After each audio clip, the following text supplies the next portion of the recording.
eu pedi à minha querida amiga, né, de longa data, professora Lurdinha, nós somos contemporâneos, né? E para ela poder ir acompanhando, né? Lurdinha me ajuda muito, a gente tem trabalhado muito no Sucupira, junto com Maria, com toda uma equipe. Então, Lurdinha, ela vai me balizando aqui no Zap, né? Porque como eu não vejo vocês, às vezes eu perco um pouco a noção. Então, Lurdinha vai me ajudar nisso aí, tá, Lurdinha? Então, Com veja. muito prazer, professor. Pois é, né? A gente está aí se não fossem os alunos de graduação, meu Deus, eu estava perdido. Eles ajudam muito, muito. Por isso que a gente existe por conta dos alunos. Então, Paulo, eu pensei que essa apresentação ela cumpre 3 objetivos. Objetivo número 1 digamos assim, de caráter cultural mais geral, não é? Vou passar muito rápido, né? Todo mundo sabe que eu gosto muito de história, que eu vou lá na Mesopotâmia e volto, mas eu vou passar rápido, porque a ideia nesse primeiro objetivo é uma narrativa. Nós precisamos fortalecer a narrativa em torno da importância da ciência. Né? Por isso que eu botei no primeiro slide, além de eu ser professor da universidade, com muita honra, né? Eu também, né, participo da Academia Pernambucana de Engenharia e da Academia Pernambucana de Ciências, e eu sei que aqui estão presentes, né, Maria do Carmo e Lurdinha, que também fazem parte das 2 academias. Então, claro, o objetivo é como é que a narrativa, em defesa da ciência, não é, que bate de frente com visões negacionistas, como é que ela chega na sociedade, como é que ela chega nas escolas, como é que ela chega no interior, como é que os professores da rede pública, os estudantes, enfim, como é que a gente constrói, né, a cidadania por dentro do cotidiano da vida do nosso povo brasileiro. Então, esse é o primeiro objetivo, não é? Por isso que eu fui buscar lá longe a ciência. O segundo, Paulo, é um pouco do que eu vi, né, dos laboratórios aí que eu vi pelo mundo, trazer como é que a gente pode tirar ensinamento, né? Óbvio que o debate mais aprofundado, mais detalhado sobre o futuro, sobre as estratégias, a gente não vai fazer aqui, mas eu me disponho, fico absolutamente à vontade para conversar com vocês, né, sobre as estratégias de futuro do LITPEG e dos demais institutos. E o terceiro é uma coisa que eu vinha conversando muito com a Lurdinha, né, Lurdinha? É uma mensagem de esperança, né? A gente não pode esmorecer. Então, são basicamente as 3 ideias que eu pensei, não é? Para colocar. Eu fiquei muito feliz de ver Ézio, né? Ézio é meu companheiro de longa data. Nós fomos talvez os primeiros no galpão de civil a sentar lá numa das salas do primeiro andar, e que era Museu Iésio e Doutor Amaro, né, na porta da entrada do galpão, para perguntar, para nos cumprimentar a todos. Né? Mas aí, lá em solo, já vinha Roberto, né, já tinha Silvio lá com Nicolau no segundo andar, mas eu lembro muito bem, eu e Ézio, a gente preparando nossas aulas, né, Ézio, de mecânica e de economia dos transportes. Então, muito bom ter visto o Ézio aqui. O sumário da apresentação alguns elementos sobre a relação ciência e sociedade.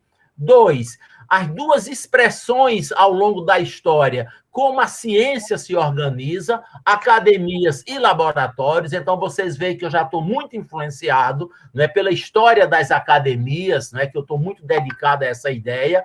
Como é que a gente passa do pensador isolado à pesquisa em rede, né? As alternativas de financiamento, eu sei que Diogo está aqui presente, cumprimento, agradeço muito, né? Diogo foi um excelente presidente da FACEP, né? Tem muita experiência em gestão da pesquisa.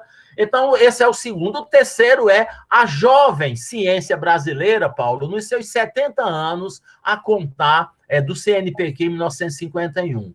E um breve panorama dos laboratórios no exterior, não quero cansar vocês, eu peguei apenas algumas fotos, né, vou passar rápido, e alguns desafios, né, que se põem à pesquisa no Brasil e essencialmente a resistência que nós estamos todos tendo em defesa da ciência, tecnologia e inovação, em defesa do FNDCT, né, que é o fundo que é fundamental para o desenvolvimento da pesquisa brasileira. Então, essa é a estrutura. Eu parto de um livro, né, Ciência e Sociedade. É um livro lançado em 2007, onde o autor, é um livro em francês, eu uso muito a literatura francesa, ele lançou o grande desafio da pesquisa. Em 2007, ele já colocava a questão de epidemias, particularmente a gripe, não é? A questão da sustentabilidade já aparecia, mas e aí, 2019, em dezembro, não é? A pandemia pegou o mundo, Covid-19, e foi todo mundo pego de surpresa, o mundo inteiro. Né? A urbanização planetária, né? O vírus rapidamente se espalhou pelo mundo, escancarou as desigualdades sociais violentas, né? Particularmente no Brasil, em Recife, é doloroso ver, não é? a questão das desigualdades, o problema da empregabilidade da juventude, não é? Daqueles que ingressam no ensino superior, mas daqueles que nem conseguem chegar na universidade. As condições climáticas. Então, desde março do ano passado, eu botei na cabeça que um outro mundo... Aí a pergunta, um outro mundo é possível? Eu não quero esse mundo que está aí, mas eu quero ver meus amigos, eu quero ver vocês, eu quero estar lá no auditório Ivaldo Pontes, né, para a gente poder se abraçar, para a gente poder conversar, né? Mas eu quero um outro mundo. Então, tem uma literatura, né, que eu não vou detalhar aqui, tendo como referência os 17 ODS, mas a pesquisadora americana Elinor Ostrom, pesquisadores franceses Dardot e Laval, um pesquisador sociólogo marxista, Eric Wright, americano, o Edgar Morin. Eu lembro que Ivan está aqui, Ivan conhece muito bem Edgar, vai ser meu último slide, né, com Edgar, e Boaventura, que é professor emérito, né, o nosso reitor Alfredo concedeu o título de emérito a Boaventura, que é um pesquisador português. Então, todos esses autores, eles têm discutido essa questão de que tudo pode ficar como está, e nós não queremos, pode mudar, mas no final não muda, também não queremos, mas o vírus, a epidemia, é uma oportunidade de nós repensarmos o mundo e, não é, e um outro Brasil mais fraterno, mais solidário, não é, mais inclusivo. Então, é nessa terceira fileira, digamos assim, que eu me incluo e que eu sei que nós todos aqui nos incluímos. Mas vejam que a vacina veio, não é? E menos de um ano tem pelo menos aí 7, 8 vacinas que estão acontecendo, não é? E isso se deve, não é? Eu já tomei as 2 doses, alguns de nós aqui já tomou. Isso se deve a quê? A cooperação internacional muito forte entre laboratórios de pesquisa básica e empresas farmacêuticas. Esse é o ponto 1. Ponto 2, eu tenho defendido, e na academia nós temos discutido, a necessidade da suspensão temporária das patentes. A vacina, como Boaventura fala, ela é um bem público mundial. Ou seja, então, a suspensão temporária da patente da vacina da Covid-19, ela pode ser uma oportunidade para países, inclusive o Brasil, junto com a África do Sul, junto com a Índia, podem ser países. A Índia já produz, né? Nós podemos produzir o IFA, ou a transferência mais rápida, e o Brasil ser capaz de produzir em larga escala a vacina a partir do Butantan e da Fiocruz. Então, esse tema da quebra da vacina é um tema da patente, é um tema importante, inclusive agora, para surpresa positiva, o Joe Biden ele também colocou esse ponto.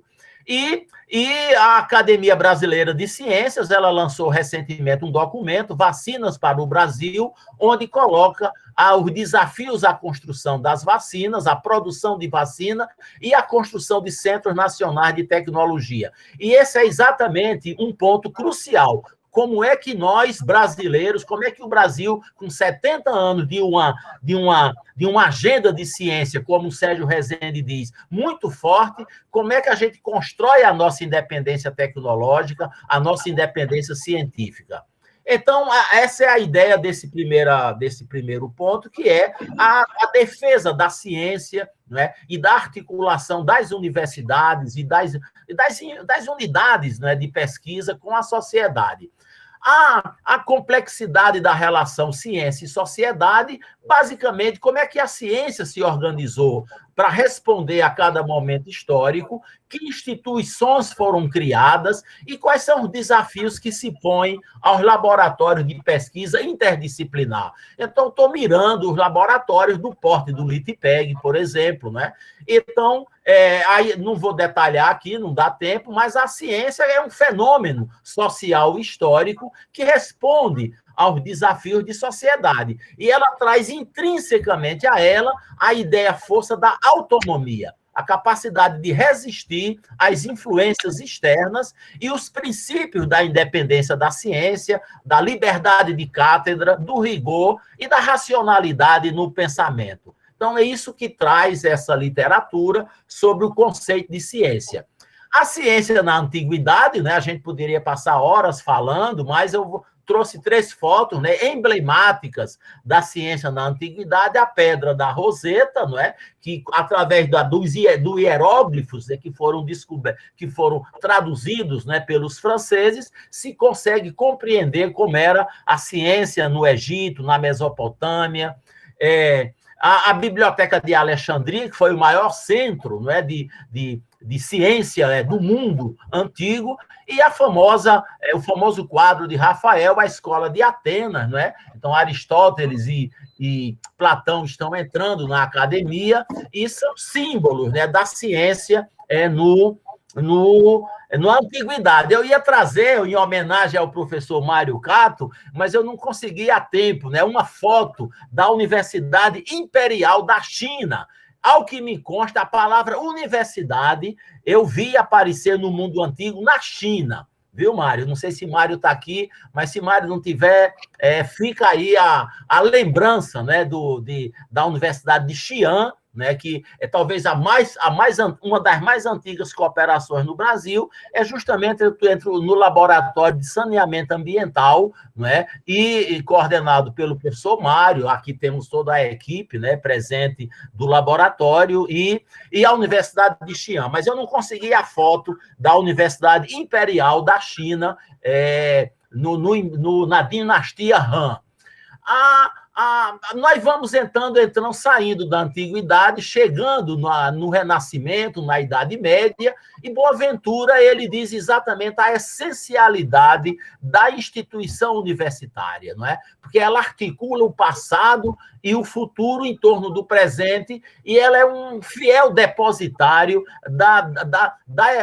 do conhecimento que se acumula na humanidade, e é o espaço da discussão. Então, a universidade medieval, ela vem com a medicina, com o direito e com a teologia, basicamente, não é? E ela começa lá em Bolonha, em 1088, e aí vocês têm, né, as primeiras universidades do mundo, sabendo que, na época antiga, a expressão da ciência ela aparecia nos madrissais, no mundo islâmico, né? Ou na universidade, como eu falei, da China Imperial, ou através das academias no mundo antigo. Então, a República Dominicana, 1538, não é? É a primeira universidade, tem toda uma explicação por que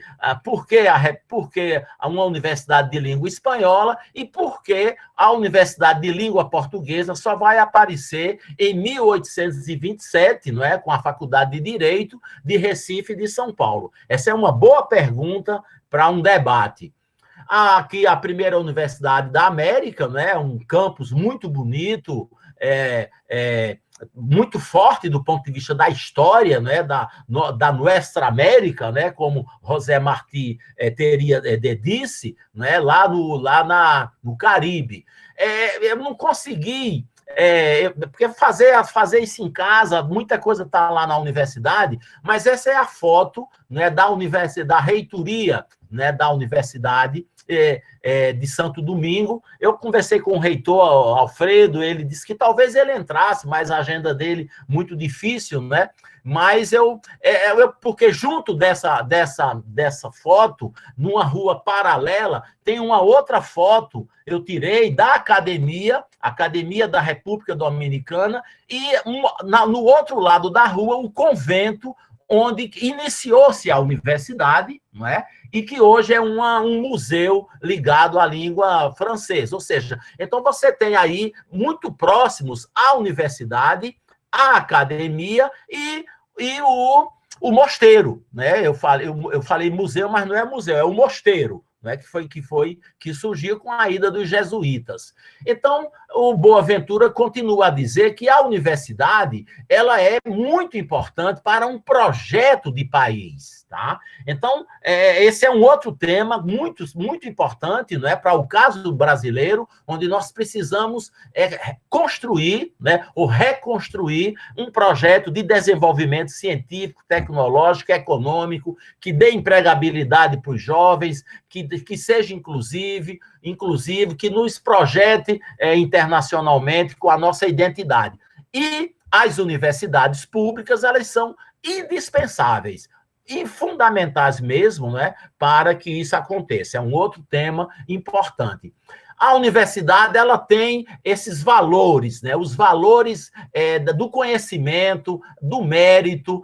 Mérito aqui no sentido como um programa de pós-graduação, ele não se cria sem uma avaliação dos pares, né? Nós todos sabemos o que é um 7, o que é um 6, o que é um 5, né? Nós temos as bolsas de produtividade que são públicas, então o mérito, né, do conhecimento, é o lugar do risco, é o espaço da formação ética, é a pluralidade dos olhares, né? As humanidades, o nosso cefiche não existe universidade sem a filosofia, sem a história, sem a arqueologia, e é o espaço de defesa da democracia e dos direitos. A universidade é a primeira que sofre quando regimes autoritários se instalam, e a experiência mundial nos mostra. Portanto, são valores universitários, né, que nós cultivamos.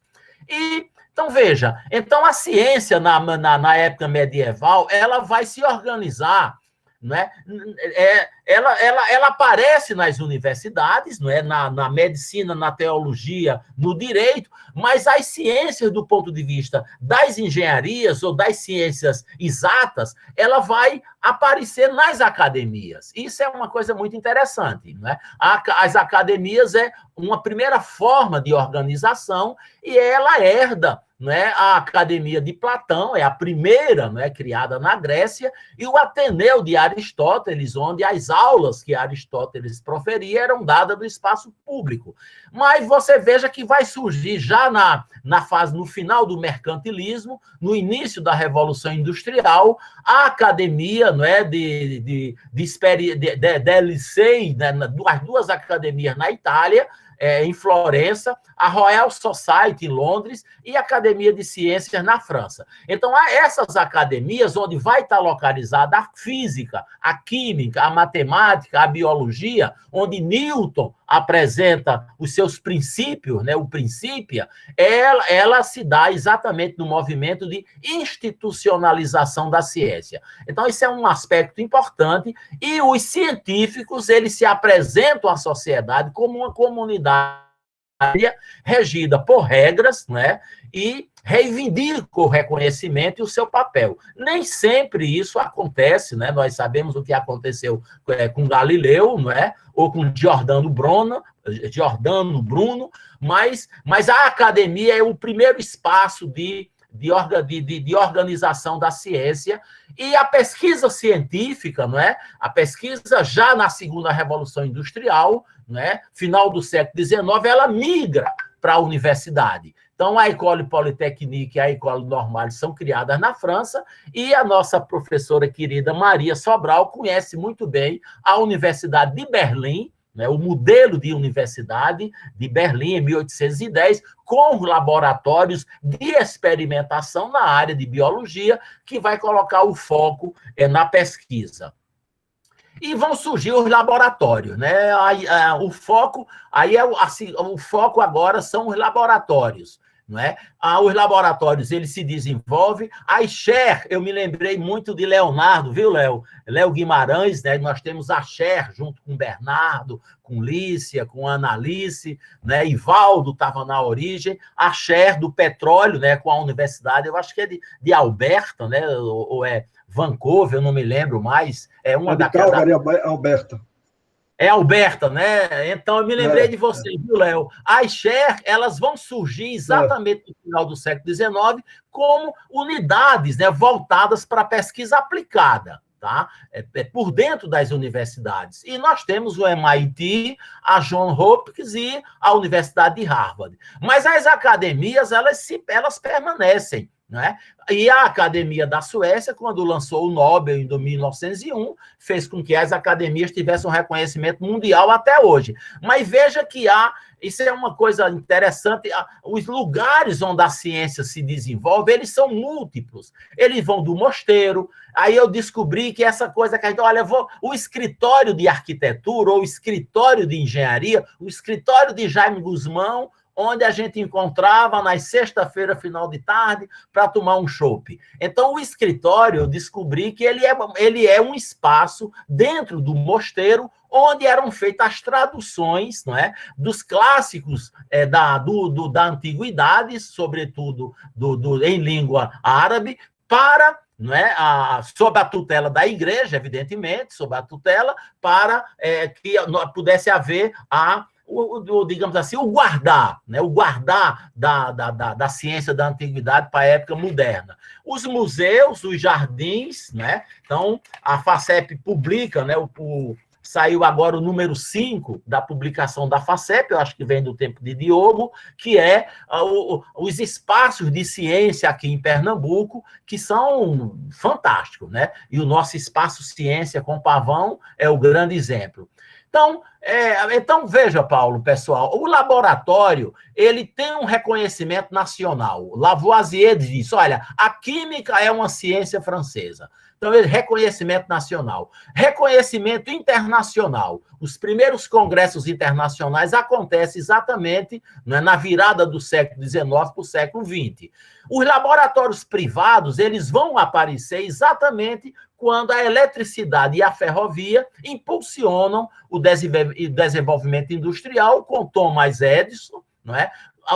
Os laboratórios da Bayer, da Kodak, da Standard Oil, que é exatamente a indústria americana, DuPont, que é o perfume, a General Electric e a Westinghouse. Então, em paralelo à criação do laboratório interdisciplinar na universidade do século XIX, já no final do século XIX, surge e se desenvolve o laboratório privado. E em 1930 eu marquei de vermelho o famoso CNRS, né, que é o nosso CNPq, no caso francês. Ele vem exatamente na década de 30 com o planejamento, né, a nível europeu dos laboratórios interdisciplinares nas áreas de luz síncroton, genômica, a Antártica, a questão da SIDA, do SIDA e as condições climáticas. Então, veja, um laboratório interdisciplinar, e aí cada um pode pensar no LITPEG, ou no INTM, ou no Centro de Energias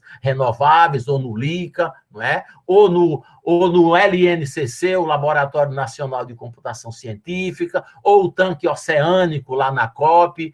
Então, ele é uma unidade de produção. Essa é a ideia, né, que o livro do Vink traz. Só que essa unidade de produção, ela se dá de que forma? Através de uma atividade coletiva, então você sai do pesquisador individual e chega na atividade coletiva em rede, né? E quais são os produtos? A publicação em coautoria, eu tinha até um número, mas eu fiquei em dúvida, depois eu vou te mostrar, viu, Lourdinha? É um número de evolução de coautorias, em 10 anos ele passou de dois autores por paper para 3,5. Mas eu fiquei com uma certa dúvida sobre esse indicador, mas vocês sabem que a CAPES, né, ela exige que a publicação aconteça entre o discente e o docente, né? A gente só incorpora no Sucupira A1, A4, B1, B4, as publicações com os discentes. Por isso que é importante os discentes, não é? Na publicação em coautoria. O laboratório é o nível intermediário entre o pesquisador e a comunidade, é ligado ao ensino e à pesquisa, e ele é uma unidade produtiva, né, que transforma instrumentos de entrada, né, insumos de entrada, em produtos que são publicações, relatórios, novos instrumentos, protótipos, respostas à demanda das empresas públicas e privadas. E o laboratório ele se desenvolve em articulação com outros. As 5 famílias de produção de laboratório são aquelas famílias ligadas a... O conhecimento é certificado na forma do artigo. Pá! Carimbo, a chancela do laboratório, não é, que produziu a vacina lá em Oxford, não é, com a AstraZeneca. O conhecimento que é incorporado nas teses, não é, dos doutorados, dos mestrados e dos procedimentos de algoritmos que são desenvolvidos. A cultura científica que se dá através da difusão e da divulgação. As inovações que se dão através da patente, por exemplo, e os bens coletivos que são produzidos para a sociedade em áreas como alimento, inteligência artificial, saúde. Então, eu não quis detalhar muito, né, as características dos laboratórios, grande, médio, pequeno, forma de organização, porque isso fica para uma outra discussão. A jovem ciência brasileira, eu coloquei algumas datas que eu não vou listar todas, né? Mas veja, a Fundação Oswaldo Cruz e o Butantan, eles datam de 1900 e 1901. São muito bons, são excelentes, mas infelizmente a gente perdeu a capacidade de produzir o IFA, né, de produzir a vacina, e isso é uma questão de estratégia do Brasil. O Brasil tem competência, capacidade para produzir suas vacinas, mas tem que ter um investimento estatal de longo prazo. A Academia Brasileira de Ciências, né, ela é de 1916, a SBPC 1948. Veja que a National Science Foundation, nos Estados Unidos, famosa, a nacional americana, ela é de 1950. Há toda uma discussão do pós-guerra, do fortalecimento da ciência, não vamos fazer aqui. E o CNPq é de 1951. Veja que o CNPq nasce um ano depois da Fundação Americana de Apoio à Ciência, né? Com 2 histórias, e a CAPES é criada em 1951. O Anísio Teixeira, né, meu xará, num outro momento eu posso falar sobre ele, eu li tudo sobre ele, que eu não lia nada, eu não tinha nenhum conhecimento dele, eu fiquei encantado, não é, com a importância do Anísio Teixeira. E nós temos aí o CBPF, o ITA, o INPA, né, o BNDES é criado, o petróleo, a Petrobras, o livro de Darcy Ribeiro, muito importante. Eu só vim conhecer o livro de Darcy já no final da minha vida como gestor na universidade. É o livro A Universidade Necessária, a Lei da Inovação e a Embrapi, que é algo extremamente interessante, né? Jorge Guimarães é o presidente da Embrapi. O Sistema Nacional de Pesquisa e Inovação, não vou detalhar, né? A CAPES, CNPq, FINEP, as universidades, as fundações como a nossa FACEP. Esses 4 slides próximos, gente, anotem aí, eu tirei de uma apresentação feita por Aloysio Mercadante, ministro da Educação do Brasil, em dezembro de 2011.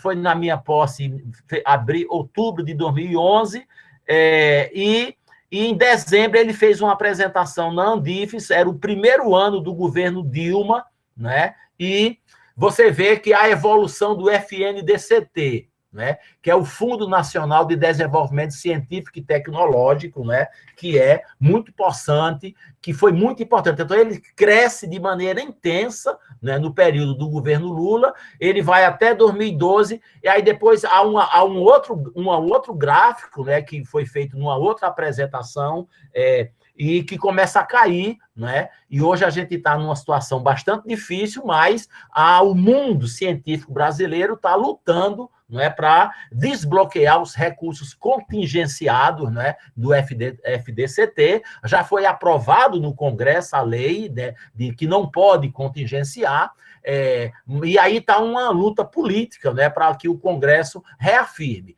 Então, o FNDCT né? A Embrapi e os institutos brasileiros ligados à tecnologia, a bionanotecnologia, isso é da apresentação de Aloysio Mercadante, em dezembro de 2011.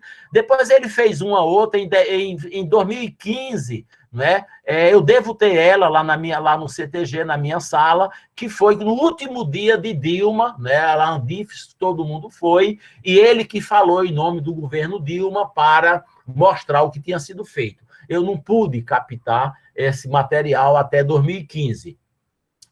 Vejam que ainda o programa Ciência Sem Fronteiras, né, foi um programa possante, eu sempre achei muito importante o Ciência Sem Fronteira, e veja que nós colocamos prioridade, né, em bolsas para os Estados Unidos, para o Reino Unido, para a Alemanha, para a França, para a Itália, ou seja, o Brasil jogou uma grande energia de articular os jovens estudantes, jovens pesquisadores, com melhores universidades do mundo.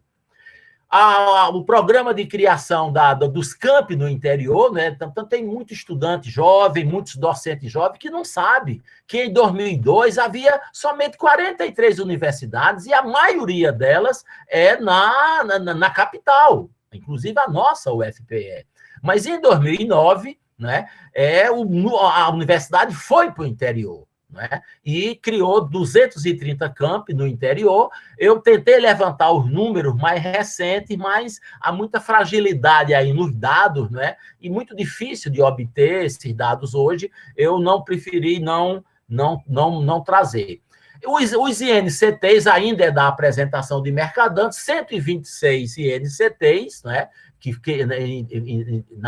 Em 11, e aí eu quero ver se eu tenho tempo ainda já para ir fechando. Está indo bem, Lourdinha, me acione, viu, por favor. Então, veja, eu queria só dar um dado. Tranquilo. Tá, eu queria só dar um dado. Tem duas apresentações recentes, né, que eu assisti, que é uma apresentação do nosso querido ministro Sérgio Rezende, né, que ele fez na Química, né? A nova diretora do CCN, que é a professora lá da Química, né, que coordenou. É uma apresentação muito boa que Sérgio fez, ele me mandou, né, essa apresentação, e Sérgio mostra exatamente que, se você pegar os 8 países mais ricos do mundo, o 70% do PIB desses países vem e são gerados na chamada economia do conhecimento. E são exatamente esses países que são os que mais publicam e que mais têm citações. Então, existe uma relação direta, e aí nós temos Estados Unidos, China, Reino Unido, Alemanha, Japão, Índia, França e Itália. Veja com toda a dificuldade, aí, Lourdinha, é a mensagem de esperança, com toda a dificuldade da jovem ciência brasileira, nós passamos de 95 a 2014, ou seja, em 20 anos, a gente passou de 7.200 grupos do CNPq para 35 mil. O total de pesquisadores brasileiros passou de 27 mil para 180 mil. E pesquisadores doutores passou de 14 mil para 116 mil. Numa outra apresentação que o presidente da SBPC fez na Unirio, né, na Universidade do Rio de Janeiro, Federal do Rio de Janeiro, ele fala que nós no Brasil, nós titulamos cerca de 20 mil doutores e um pouco mais de 60 mil mestres. Ou seja, é uma capacidade brasileira de produção de ciência, por isso que nós temos a Embrapa, nós temos o SEMPES, nós temos a Embraer, não é? Isso para mostrar como nós somos bons, como nós, brasileiros, somos competentes trabalhadores. E aí, para chegar agora nos laboratórios, eu vou só dizer que eu estudei muito esse autor, Pierre Veltz, é outro autor francês, ele foi diretor da École des Ponts quando eu estava lá no ano 2000, tive a oportunidade de ficar amigo dele, né? Um cara super bacana, o Pierre Veltz. Então, ele fala que a sociedade hiperindustrial hoje, nós já estamos falando hoje, ela tem 4 características. Ele não usa a expressão quarta revolução industrial. Ele diz que a sociedade ela continua industrial, hiperindustrial, que é exatamente a articulação entre a indústria e o serviço, a famosa expressão GAFAM, Google, Amazon, Facebook, Apple, Microsoft. O 2, a economia das plataformas, né? Isso é tema de um livro, Prêmio Nobel da Economia, do Jean Tirole. A plataforma Biface, né? Demanda de um lado, oferta do outro. E as plataformas, os aplicativos, a gente vê aí os caras, os rapazes, né? Com 17, 18 anos, montados numa bicicleta, super exploração, precarização das condições de trabalho, não é? Para enfrentar um mercado extremamente desregulado já. Mas a terceira característica que eu vou que me chama muita atenção, foi aí que eu despertei, é a ideia do complexo industrial universitário. Isso que me chamou a atenção, é isso que eu queria deixar marcado aqui com vocês. O que é esse complexo? É uma articulação entre as melhores universidades do mundo, que estão em campo universitário, e parques tecnológicos que são criados colados com ela.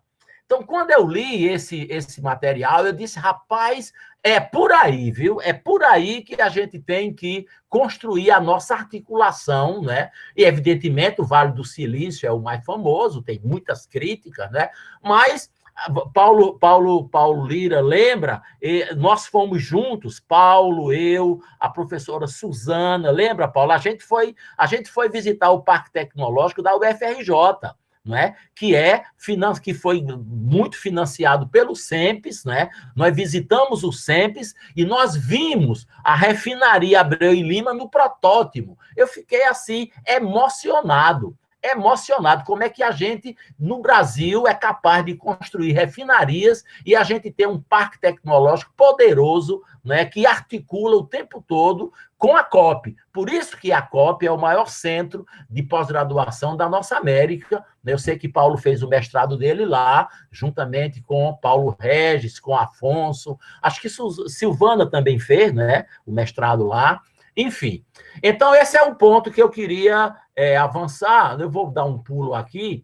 E complexo. Então, eu fiquei focado nessa história, tá? Como é que articula a universidade com o parque tecnológico? Ou seja, como é que você passa da pesquisa básica para a pesquisa aplicada? Aí, todas as chances que eu tive, ou com a minha bolsa do CNPq, ou para algum seminário pela universidade, eu sempre dei um jeito de correr durante 2 horas, uma manhã, sair correndo para ir olhar onde é que está o parque tecnológico. Né? Como eu sou do interior, toda cidade que eu vou olhar onde é que está a praça principal da cidade e onde é que está a igreja. Acho que é a minha tradição aí do Colégio Diocesano de Garanhuns. Mas aí eu acrescentei um terceiro. Além de olhar onde é que está a igreja ou a sinagoga, né? ou a mesquita, e a praça, eu fui olhar onde é que está o Parque Tecnológico. Eu fiquei obcecado por isso. Então, aqui está o Parque Tecnológico da Universidade, em Granada, né? Em Granada, Lourdinha, aquele livro, eu fui conversar com um professor, né, para a gente publicar um livro em espanhol na área de mobilidade e transporte. E aqui você tem um Parque Tecnológico de Saúde, você tem, junto do parque, né, no terreno da universidade, a Faculdade de Ciências da Saúde, tá? Então, faça o link com a nossa UFPE e com universidades que vocês conhecem. Olha lá, olha, Lourdinha, como é que você vê lá na Holanda, onde você fez seu doutorado. Onde é que como é lá, Paulo e Silvana e Ramiro fizeram lá no interior da Inglaterra, com IAECO, como é o nome mesmo? Swansea, tá? Então, como é que é e como é que isso aparece em cada lugar? Então, você tem um parque, né? Aqui focado em saúde, você tem a faculdade. Eu não consegui tirar foto do hospital, tá? Não deu tempo, mas eu queria saber onde é que estava o hospital, porque eu sei que tem um link entre o hospital universitário, a faculdade de saúde, ou de medicina, ou integrada, e as empresas que estão no parque. Esse aqui, olha aí a Pfizer, tá vendo? Eu acho que essa foto, essa eu que tirei, viu? Eu fui lá, eu tirei, e a sorte é que minha filha, ela me ajudou, né? Ela me ajudou a organizar essas fotos aí para botar aqui para vocês. Senão eu ia ter que pedir a Lourdinha para me ajudar. Então, veja, isso aqui é um laboratório do centro que articula, olha, a Pfizer, veja a vacina Pfizer, não é? A Universidade de Granada e a Junta de Andaluzia, é ali na região da Andaluzia, né? No sul da Espanha, na área de genômica, investigação oncológica, câncer. Então, isso aí, ó, eu não tinha nem ideia do que era a Pfizer, né? E do que ela era capaz de produzir, mas tá aí, tá aí. Aqui, aí eu saí, aí, bom, isso é Granada. Depois, no outro momento, eu fui lá em Montreal. Por que eu fui em Montreal? A física, a nossa física, o nosso SET, né, da física, junto com o professor Anderson, tem uma cooperação muito forte com o laboratório na área de eletrônica, lá dentro da Polytechnique de Montreal. Está aí, né, a foto. Eu quase boto a foto do CTG, a foto da Escola de Engenharia. Eu tenho fotos muito bonitas da Escola de Engenharia, mas eu não botei, não. Eu disse, não, eu não vou falar só do exterior. Então, isso é um prédio novo, né, da Polytechnique. Eles têm 25 anos a mais do que a gente. Eles têm 150, a gente tem 125. E eu conheci um aluno nosso, ele foi orientando do professor Silvio, acho que Silvio deve estar aí, né, Silvio? Fez mestrado contigo. Esse aluno descobriu que eu estava lá, pois ele foi atrás de mim e eu adorei. Ele me mostrou os laboratórios de estrutura, de geotecnia. Eu adorei. Mas o que é que ele me disse? Ele me disse, professor, a diferença deles para a gente é que eles têm muito dinheiro. Mas nós somos tão competentes quanto eles. Isso eu nunca esqueci, né? O que o nosso estudante, né, que está fazendo doutorado na Polytechnique. Aí eles investem muito nessa ideia, nesse lance aí do empreendedorismo, né? Eu trouxe muita coisa para mostrar para Afonso, né? Aí a pandemia pegou, mas a questão do empreendedorismo, a questão do diretório acadêmico reivindicativo, né? Paulo foi presidente do DA, do CTG, mas eles têm uma associação, uma startup, né, uma empresa júnior, que eles investem muito na gestão dos bens, né, estudantis dentro da universidade, dentro da Politécnica. E aí eles têm a questão aí do empreendedorismo. Vejam essa foto, Bombardier. Quem é Bombardier? É a empresa de aviação canadense, correto? Bombardier foi o fundador, pois eles têm um laboratório imenso. Eu fui lá, eu tirei foto, eu conversei com os estudantes, financiado totalmente pela Bombardier.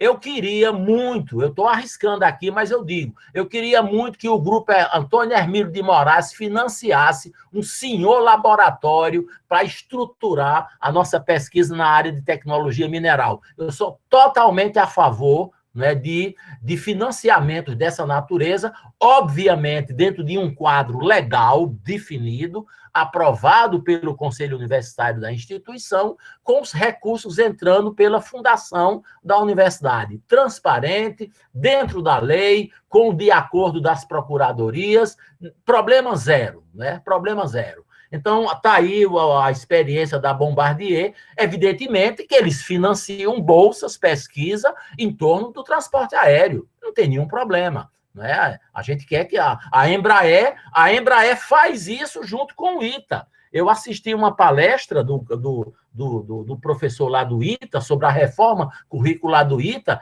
e o trabalho de final de curso do ITA é feito dentro da Embraer, por exemplo, né? Que é uma coisa que nós estamos discutindo aqui. Isso aqui eu trouxe porque eu digo, você tem, isso é uma experiência americana, não é? Tem muito isso, os caras que doam, né? Os doadores de dinheiro, né? Para as universidades, para os laboratórios, põe o nome do cara da placa, diz quanto ele doou. Então, e isso é uma maneira de incentivar as políticas de doação. Leonardo deve ter visto essas coisas lá no Canadá. todos os laboratórios, Paulo, eles divulgam muito nos banners, não é, as publicações. Eu não fui, nunca mais eu fui no LITPEG, não é? Nunca mais eu fui no INTM, nunca mais eu fui no LICA, mas eu suponho que vocês têm aí no LITPEG banner em tudo que é lado, em inglês, não é? Dos papers e das publicações que vocês fazem no mundo. Se não tem, é uma experiência a ter. Não é? Aqui é justamente também, aqui em Montreal, a articulação entre o hospital universitário, tá? Um instituto, um grande laboratório de medicina, veja, engenharia biomédica, tecnologia, que eles chamam Transmedtech. O modelo de financiamento desse laboratório, eu peguei algumas ideias, né? Mas eu trouxe documentos, eu fiquei de voltar lá num pós-doc, né, numa outra atividade, e aí a pandemia me deixa dentro de casa, né? Mas a abertura foi feita. Então, você tem aí, olha, um fundo de excelência de pesquisa, tá? O Fundo de Pesquisa do Canadá, né? Uma rede de excelência, a Politécnica, que é a Escola de Engenharia, a Universidade de Montreal e o hospital, tá? O hospital e unidades. Então, eu não queria cansar vocês, né, com as fotos, mas eu botei só esse aqui. O modelo de financiamento dá para a gente discutir e eu estou à disposição. Esse aqui, eu estou quase perto de terminar, é na cidade do Quebec. Por que eu botei essa foto? Isso é o Parque Tecnológico, que fica ao lado do campus, não é? E a cidade do Quebec, ela fez uma opção por ser uma cidade top na área de inteligência artificial, fotônica. Né? Isso eu conversei muito com o Anderson e com o professor que coopera junto com ele, que é um cara legal, me recebeu super bem. Então, a cidade do Quebec, ela tem uma marca, ela tem um slogan, ela tem uma ideia. Aqui nós somos o melhor centro do Canadá em fotônica. E a universidade, evidentemente, tem um poderoso laboratório de fotônica, né, onde Anderson trabalha. Liege é um outro caso, né? Um outro caso, aí é o meu projeto de pesquisa, do CNPq, da minha bolsa, né? Que eu fiquei muito impressionado, eu junto com o professor Joaquim, a gente foi lá 2 vezes, o plano Marshall. Marshall é o general americano, né, que comandou as tropas americanas, né, no desembarque da Normandia, e foi dado a ele, né, o plano Marshall de reconstrução da Europa. Tem 6 polos de competitividade, mas o que me chamou a atenção é que esse polo de competitividade, que é financiado pelo governo da Valônia, que é a região francesa da Bélgica, né? O presidente é um industrial e o vice-presidente é um acadêmico. Ele é o reitor ou então alguém que o reitor indica. Eu achei essa ideia extremamente interessante. E essa é a ideia dos INCTs, né? Aliás, dos Institutos de Inteligência Artificial, 4, que foram criados na França, né? Seguindo o modelo dos institutos aí pelo mundo. Em vários países do mundo inteiro criaram seus institutos. Então, a França também, o diretor científico, ele é indicado pelo reitor, que é um cara top da pesquisa, e o presidente é um cara que vem da indústria. Esse modelo na Bélgica, ele funciona, eu tenho muito material, isso é uma parte do meu projeto do CNPq, porque eu me interesso por estudar a questão da logística, né? Como é que os caras montaram o sistema de ferrovia, de rodovia, o canal do Rei Alberto. Então, é um caso super interessante, não é, para estudar, porque ele articula a pesquisa acadêmica com a região, não é, e com a empresa. O polo, a sede do parque de logística fica junto do aeroporto. Né? A gente podia até pensar que ficava junto da ferrovia, não. Fica junto do aeroporto, porque é um hub de transporte de carga. Estou quase terminando. Esse aqui é um instituto, é o maior que eu vi na minha vida, é um instituto que tem lá também na Universidade de Liege, né? Que é um instituto que começou em 2007, ele é na área de neurociências, cardiovascular, como é que chama? Instituto do Cérebro, né? A questão da consciência, imagem. Então, é um mega instituto, né? Que tem lá. Esse instituto ele fica dentro do hospital, tá vendo aí? Ó, isso é o hospital da região, que é um hospital top. Imagina o hospital lá, dizem que o hospital de Maastricht, né? É um hospital top, ali na Holanda, né? Então, dentro do hospital, você tem esse prédio aqui, que é o prédio onde funciona esse grande laboratório. A gente passou... Eu fui com a professora Solange, na época, né? A gente passou um dia lá, um dia não, menos de um dia, né? Eles visitando esse laboratório, e vejam os números. Ó, Paulo Lira, é o tamanho dos nossos, né? Os caras têm hoje, olha, eles têm 614 pessoas que trabalham no Instituto. Tem 272 pesquisadores estrangeiros. Eles têm 44 doutorandos, pós-doutorandos do exterior. Eles defenderam, em 2017, 37 teses. Eu quero saber quantas teses o Litipeg defendeu em 2020, 2017 a 2020. Esse número vocês têm, né? Certamente não é 37, mas já é um número razoável. Publicações por ano, 362 e 9 grandes laboratórios de pesquisa. Agora, eles têm eu tentei desesperadamente entender como é que eles pagam, né? 26 administrativos e 79 técnicos, que eu sei que isso é um nó no Brasil, né? É um problema identificado por todo mundo e que a gente não consegue resolver. Mas eu sei que esse laboratório ele é financiado, uma parte pela universidade, uma parte pela região, né? Aqueles polos de competitividade, e muito dinheiro que entra pela iniciativa privada, pelos contratos que eles têm, e uma parte do pessoal técnico e do pessoal administrativo é pago, não é, nos contratos que eles têm dos projetos. O fator de impacto aí é alto, né? E eles têm aí, é uma mega estrutura, tem muita coisa na internet, né? Eu fui até olhar de novo, eu trouxe o relatório, e são dados de 2017, né? E aí eu visitei, os caras são muito bons, mas e esse aqui eu acho que eu já mostrei, né? Na cidade do Quebec, eu repeti. Agora, veja, conclusão, estou concluindo, tá?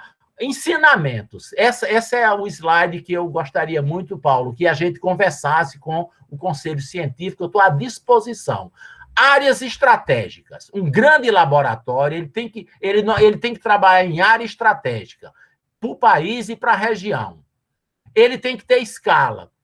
Você pode ter um grande, um médio, um pequeno, não importa, mas a escala dele é muito importante, né? O pessoal concursado e o pessoal contratado, isso são duas coisas essenciais. Você tem que ter um núcleo concursado, que dá a perenidade do laboratório, e um núcleo contratado por projeto. Não há como pensar que no Brasil a gente vai ter muitos concursos.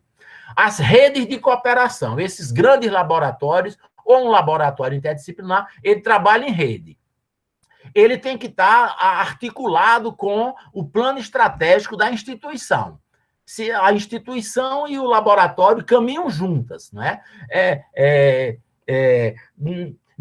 No exterior, vocês sabem melhor do que eu, ninguém entende como é que uma universidade se organiza. Ou no Brasil, ou na África do Sul, ou na Moçambique, cada país tem sua organização própria. Mas todo mundo sabe o que é um laboratório. Todo mundo sabe, pelo menos no mundo dos pesquisadores, né? Então, veja, o item 5, estratégia. O item 6, unidade de negócio. Isso aí eu botei. Onde foi que eu vi isso? Eu fui Diogo estudou na França, conhece muito a França.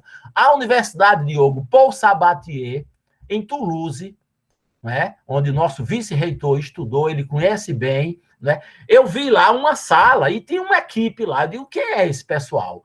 Era uma equipe de consultores, uma empresa de consultoria contratada pela Escola de Engenharia, porque a Paul Sabatier é uma escola de engenharia, para fazer prospecção. Ou seja, prospecção, fazer contatos com empresas, não é uma tarefa do pesquisador. Não é. O pesquisador, na maioria das vezes, ele não sabe fazer isso e ele não estudou para fazer isso. O trabalho do pesquisador é pesquisar, é encontrar respostas para perguntas complexas. Há expertises para fazer esse trabalho. Então, uma unidade de negócio ela é vital se um laboratório, um grande laboratório, quer ter vida longa.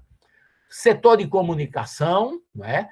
Eu fiquei muito contente, né, quando o Paulo Lira me disse, olha, o setor de comunicação do Litipeg vai divulgar. Eu digo, rapaz, que maravilha, que ótimo. Financiamento estatal, aí não tem jeito, né? A base do laboratório é o Estado. Isso é no mundo inteiro e nos Estados Unidos, que é o país capitalista maior. É Estado. Por isso que a gente tem que brigar em defesa do FNDCT, do CNPq, da FINEP com o Proequipamento, com o CT-Infra, né? A CAPES tinha o Proequipamentos, os DINTERs. A base é estatal. Agora, uma vez que você tem uma boa base estatal, tu vai buscar dinheiro na iniciativa privada. Eu vi, olha, minha tese eu defendi há 30 anos atrás. Eu já vi, naquela época, na École de Pont, em Paris, né, uma tese que era financiada por um laboratório e que essa tese, o aluno, o tesar, tinha a bolsa da empresa, tratava de um problema da empresa, e uma parte do dinheiro eram os computadores, os móveis que ele trabalhava, e nem por isso a universidade deixou de ser de alta qualidade. Sou totalmente a favor dessa articulação. Parque tecnológico próximo, não é? Há toda uma discussão aí que iniciou-se numa certa época em torno do grupo Cornélio Brenan, então isso aí chegou à crise, enfim. O quadro jurídico, né, varia com a cultura do país. Então, eu acho que bom, nós temos a lei da inovação, aí são as oportunidades. A lei da inovação, Suzana trabalhou muito nessa lei, né? Ela foi muito importante, a nossa Suzana, ela foi presidente, né, do Fórum, né, Nacional para o marco legal da ciência, tecnologia e inovação. Vocês conhecem bem, o sistema nacional nosso é possante, né? É possante o nosso sistema, agora ele não é infinito, né? A gente está levando tapa o tempo inteiro aí, a gente está resistindo, mas não pode demorar demais, senão desestrutura. As universidades são muito fortes, né, com toda dificuldade, elas estão aí na linha de frente, nós nos orgulhamos muito das nossas universidades públicas. É um país muito jovem, né? Nós somos super jovens, uma imensa quantidade de jovens. Pernambuco tem uma estratégia de ciência, tecnologia e inovação, tem o consórcio, né, que Sérgio é o coordenador geral, e eu botei aí, gente, setor Litipeg,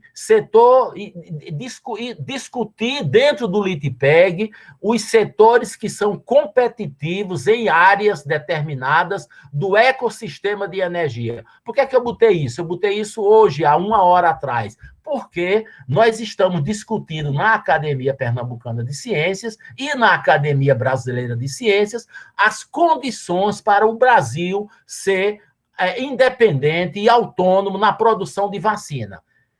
Então, aí é uma questão extremamente complexa, né? Mas que a gente tem que discutir, porque o Brasil tem competência instalada e Pernambuco, se não tem ou não vai fazer vacina, né, no curto prazo, mas pode estar conectado com redes nacionais e internacionais, porque a gente não pode atirar para todo lado. A gente não pode ser bom em tudo. A gente tem que ser bom em algumas coisas estratégicas, né? Em torno dela, construir nossa excelência e ter longa vida.